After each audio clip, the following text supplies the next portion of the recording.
നമസ്തേ. ബിസിനസ്സിൽ മാർക്കറ്റിംഗ് പല രീതിയിൽ ചെയ്യാം. അതിൽ പ്രധാനമായിട്ടും രണ്ട് രീതിയാണ് ഉള്ളത്. ഒന്ന് ഹണ്ടിങ്, മറ്റൊന്ന് ഫാമിംഗ്.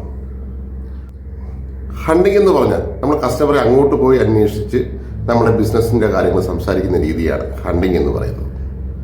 വേട്ടക്കാരൻ ഇരയെ തേടി ഒറ്റയ്ക്ക് യാത്ര ചെയ്യുന്ന പോലെ. ഫാമിംഗ് എന്ന് പറഞ്ഞാൽ നമ്മുടെ അടുത്തേക്ക് കസ്റ്റമറെ കൊണ്ടുവരുന്ന രീതിയാണ്. അതായത് കൃഷി ചെയ്യുന്ന പോലെ.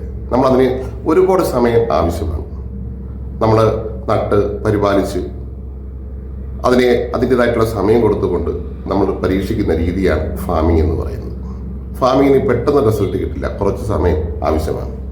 എന്നാൽ ഹണ്ടിങ് നമുക്ക് വളരെ വേഗത്തിൽ തന്നെ ചെയ്യാൻ കഴിയുമെങ്കിലും കൂടുതൽ നല്ലത് ഫാമിംഗ് ആണ്. ഒരു ബിസിനസ് ആരംഭിക്കുമ്പോൾ ഹണ്ടിങ് രീതി ചെയ്യുന്നതിന് തെറ്റില്ല. എന്നാൽ നിങ്ങളുടെ ബിസിനസ് ഒരു 4-5 വർഷം കഴിഞ്ഞിട്ടുള്ള ബിസിനസ് ആണെങ്കിൽ ഫാമിംഗ് രീതി നിങ്ങളുടെ ബിസിനസ്സിൻ്റെ അകത്ത് പ്രത്യേകിച്ച് മാർക്കറ്റിംഗ് തീർച്ചയായിട്ടും ഇംപ്ലിമെൻറ്റ് ചെയ്യണം. അതിനെക്കുറിച്ച് കൂടുതലറിയാൻ ഞങ്ങളുമായി ബന്ധപ്പെടുക. Thank you.